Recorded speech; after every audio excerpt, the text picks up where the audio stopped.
अनोखा पोस्ट। नमस्कार दोस्तों, आज हम बात करेंगे पटना और रांची के बारे में।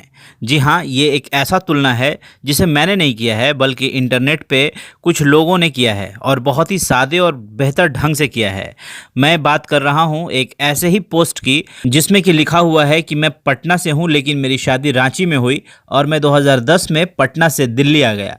फिर लगातार मुझे पटना आने के लिए बहुत कम चांस मिला, लेकिन फिर भी आज मुझे भी पटना की हर सड़क का पता था और मैं भी पटना के अपडेट के बाद विभिन्न माध्यमों से यहाँ आया जाया करता था।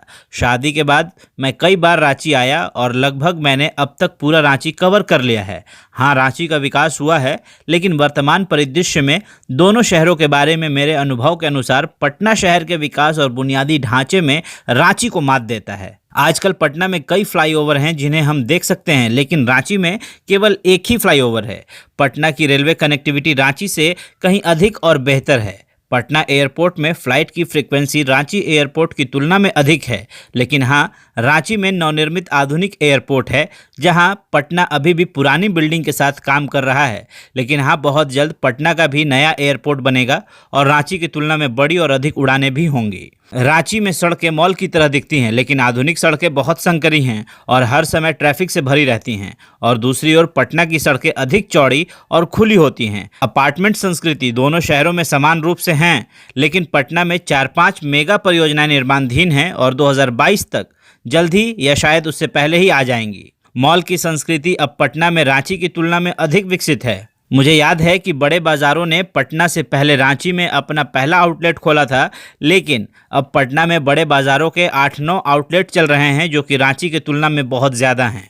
न्यूक्लियस मॉल और पीएनएम मॉल आकार में बराबर हैं, लेकिन अभी 4 बड़े मॉल आ रहे हैं जो पीएनएम मॉल से बड़े होंगे। वहीं इन्होंने शैक्षिक संस्थान के बारे में भी लिखा है। उन्होंने लिखा है कि शैक्षिक संस्थान लगभग समान हैं। मैं अविभाजित बिहार में भी पटना और रांची दोनों में कह सकता हूं।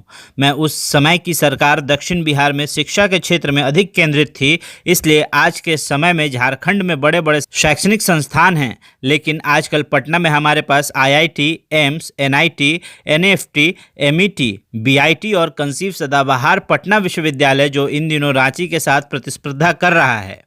हाँ, पटना में हमारी रांची की तुलना में अधिक जनसंख्या है।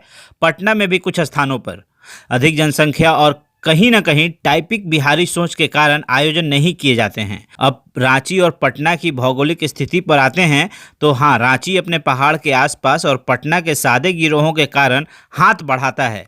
इसलिए कहीं ना कहीं मुझे लगता है कि रांची अपने जंगल की चहल पहल के कारण फिर से हरियाली देख रही है। उन्होंने एक बहुत ही खूबसूरत निष्कर्ष भी लिखा है कि पटना और रांची के बीच कोई तुलना नहीं है, क्योंकि मैं कहूँगा कि हर शहर की अपनी विशिष्ट पहचान और संस्कृति है जो तुलनात्मक नहीं हो सकती। और मैं दोनों शहरों के लिए उज्जवल भविष्य कहूँगा, क्योंकि जब भी मैं रांची आया था बिहारी के रूप में मुझे कभी भी अजीब नहीं लगा, क्योंकि रांची की भाषा लगभग पटना की भाषा है। अच्छा, वो वाला कहाँ रथ का निशान जहाँ पे?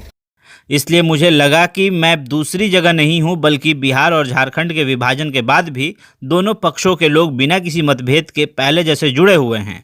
दोस्तों, इनका बहुत ही बेहतर निष्कर्ष रहा। और अगर आपको भी लगता है कि आप भी किसी दूसरे स्टेट के साथ बिहार को कंपेयर कर सकते हैं और बेहतर ढंग से कर सकते हैं, तो आप हमें लिख सकते हैं और हम उसको भी प्रकाशित करेंगे।